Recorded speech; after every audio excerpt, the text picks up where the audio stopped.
if you truly want to get well and be healthy, you have to fix your cells, the cells of your body, the building blocks of your organs and tissues and that sort of thing. Our cells have to deal with all sorts of damaging stresses on a daily basis. Sugars that we take in, toxins from our food and our air and our water, inflammatory foods, you name it. And this is on top of just like, hey, normal aging and that sort of thing. They all contribute to dysfunction and disease. And when you have disease in your cell, you have diseases in your organs and your tissues, and then eventually your entire body. So you really have to start with this building block, this small building block. Cellular health, you have toxins, internal and external. Internal, okay, your body makes toxins every day with metabolism and that sort of thing. And then external, stuff that you take in all the time, and it's worse than it's ever been in our society. Although hopefully it's getting better with a lot of the changes that are going on with the food dyes and additives and that sort of thing. Hallelujah. Leaky gut is a result of toxins, results in toxins, additional toxins, so they kind of build on each other. You eat toxins, it kills off your good bacteria, it produces more toxins, causing leaky gut issues to be even worse, allergies and sensitivities. It's a nightmarish downward spiral that you really don't want to have to deal with.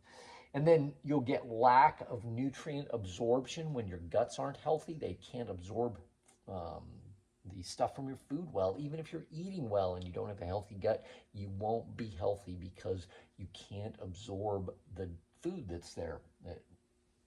The body is caught in this downward spiral of dysfunction. Your cells should, a healthy cell, get rid of waste and bring in nutrients and oxygen, that sort of thing. But when there's cell dysfunction, things don't work right, and a lot of people don't even know they have this sort of thing. They're just walking around thinking, oh, I'm healthy. Of course, if I eat well, I eat normal, everybody does, but eventually you'll end up with some kind of disease process, and this is what we really want to avoid, because it's hard to dig your way back out to being healthy again. Take the standard American diet. Really kind of a nightmare. It's sad, really, the standard American diet. Here's normal blood sugar right here. Should be within this zone here. And great, normal. If you eat something that's sugary, it'll spike your blood sugar really high, way up above normal. And then oftentimes you'll be in a situation where your body overproduces insulin and your blood sugar will drop after a meal. And have you ever had a meal and then you're like, oh, I got to have a Red Bull, or I got to have some coffee or something like that. Well, that oftentimes is the cause of that. And then sugar spikes, blood sugar spikes from like refined carbohydrates aren't quite as bad as something like a Coca-Cola or something like that, but they can be very bad in and of themselves. A spike that does exactly the same thing, but not as dramatic. Whereas a normal diet, we're eating lots of meat, you're eating vegetables, you're eating that sort of thing, your blood sugar will stay in this green zone and you'll be healthy and your cells will seriously appreciate it for sure. If you're sick of the food confusion, it is not your fault. They make it that way. The food companies create confusion, all of this junk that they put in your food to save themselves money, or for whatever reason, to have you more addicted to their food so you eat more of it, are just causing tons and tons of problem. Monosodium glutamate, aspartame, just a couple artificial sweeteners. Cottonseed oil, I got a whole thing on that. If you see cottonseed oil as an ingredient in a food, look at your bread labels for sure. Avoid eating bread to begin with. But if you're seeing a label and it has cottonseed oil, don't eat it. It is horrible for you. I've got a whole video on that. High fructose corn syrup, another thing, very bad for your liver, really horrible for you. Excess sugar, they put so much sugar, they try to make you addicted to their food, so you'll eat more and more of it, driving up their profits and driving up your waistline and your health going downward for sure. And then they engineer foods. It's no longer really a food, it's a monstrosity. It's a creation of of a laboratory that, again, is designed to take more money from you and take more health from you while it increases the profits of the food companies. Really bad. Additives, preservatives, increase shelf life, which may again help their bottom line, but doesn't help you for sure, because your body has to deal with all this stuff. This is one of the reasons why at AccuSmart we do food sensitivity testing. There's three main reasons. Foods, if you are allergic or sensitive to foods that you're eating all the time, and this is very common. When I say allergies, most people think of, oh, my sinuses started to run, or my lips swelled up, or something like that. And that does happen. That's a particular type.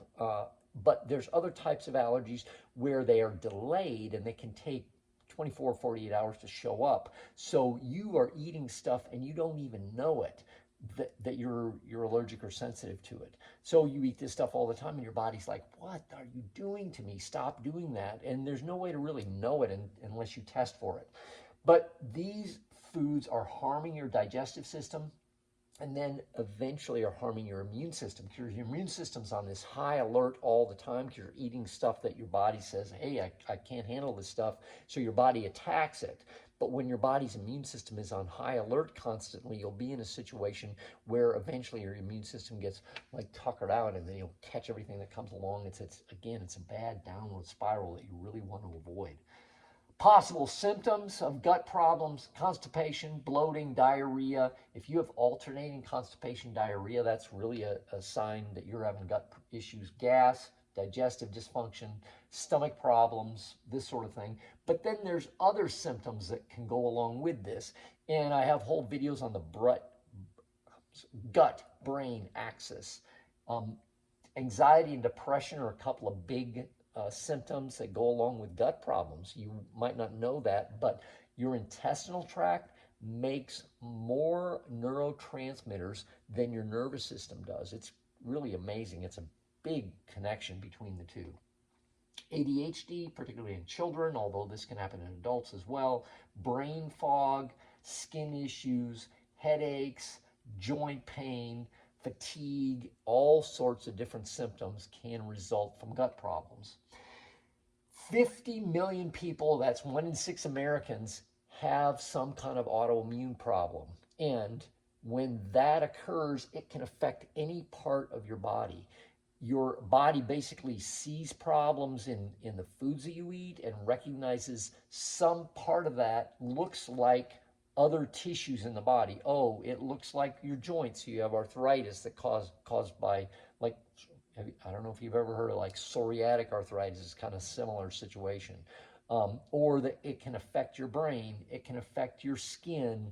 It can affect practically anything in your body. But here's how it happens. Normally, we've got a kind of a timeline of your gut here. And what we're looking at here is the inside lining of your intestinal tract. So you chew up food, and it's digested down and digested down, and it gets here, and then it's digested down small enough to get through these tight junctions and into the cells, and then eventually into the bloodstream. And then your body says, oh, I know what that is. That's some food, like a protein or an amino acid. Let's take that and make some muscle or make some skin or whatever with it. Great. This is how it should work. But what happens when you have leaky gut or inflamed intestinal tract is these tight junctions become wider and they leak, and food that's undigested can get into the bloodstream. And again, now your body's immune system is looking at it and saying, hey, we don't recognize that food. We don't know what that is. What is that stuff? Let's attack it. So your immune system is always attacking this stuff, and you're eating it 3 meals a day plus snacks and whatever, and you're doing this 365 days a year. Your immune system eventually says, oh my gosh, I can't handle this anymore, and it just really starts overreacting, and then you end up with autoimmune issues. Not a good place to be. This is one of the reasons we test for nutrient deficiencies, because let's say you have a perfect diet. You're like, I'm going to change my diet. I'm going to have a great diet, and you are over here. You may still not absorb the nutrients that you should because it doesn't get digested properly before it's absorbed into the bloodstream. So it's sitting down in here, and you're in a situation where, well, you may have some nutrients in here, but they're not completely digested, and you're in a situation where your body just can't use them. So this is why we test for nutrient deficiencies. What are you depleted in? What vitamins? What minerals? That sort of thing. We also test for toxins that can create inflammation.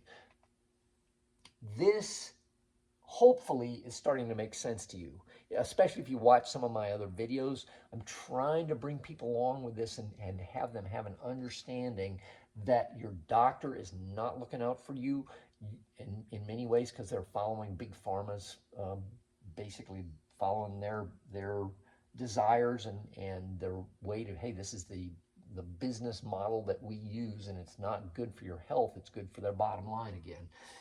Our goal is not more information. Dr. Google is long on information, but short on correction. Your family doctor is often short on correction and information. Oh, here's your prescription. I got to run on to the next patient because I only have 5 minutes with you. And they're not saying that to you, but that's what they're thinking. I got to make it on to the next one, and the next one, and the next one, because I've got them booked back to back to back. Our goal is your health transformation at AccuSmart. Transform your health, your family's health, and that is a good place to start to transform the world's health. The big question is, are you sick and tired of being sick and tired? Are you sick of the health runaround that you get when you start down the pharmaceutical pathway? Are you sick of the information overload? Oh, here's your list of possible symptoms that's this long and the print is this tiny. And by the way, you should probably not. I had a patient who was taking this pill, and the doctor said, hey, before you eat that, don't eat it don't grab it out of the bottle without putting gloves on. He wanted them to put gloves on before they actually swallowed it. Think about that. I want you to put gloves on so it doesn't get on your skin, but then you're going to eat it and take it into your body. Crazy, crazy stuff. Take action. Don't put up with this food confusion. There's more information out there, and if you have a health philosophy, and I recommend the Triad of Health Philosophy. Look at some of my other videos. I've got a ton of information on this. It's a philosophy that makes sense, and when a doctor says, here, do this, you can be like, hey, let's run this through my philosophy and see if it matches what I already believe so that I can make a good decision. It helps you with decision making. This philosophy does. If you don't adopt it, you're just like, the doctor said, so I'm going to do it. Get help from someone with a roadmap, someone who's been there before, someone who's helped others with the same situation that you have. We at AccuSmart, I've been in practice for 36 years. I'm retired now, but I've seen everything. Believe me, I've seen everything. And I've developed guides for you to help yourself at home. So give me a call. I'd be happy to do a free consultation with you and see if it's something that we can help you with.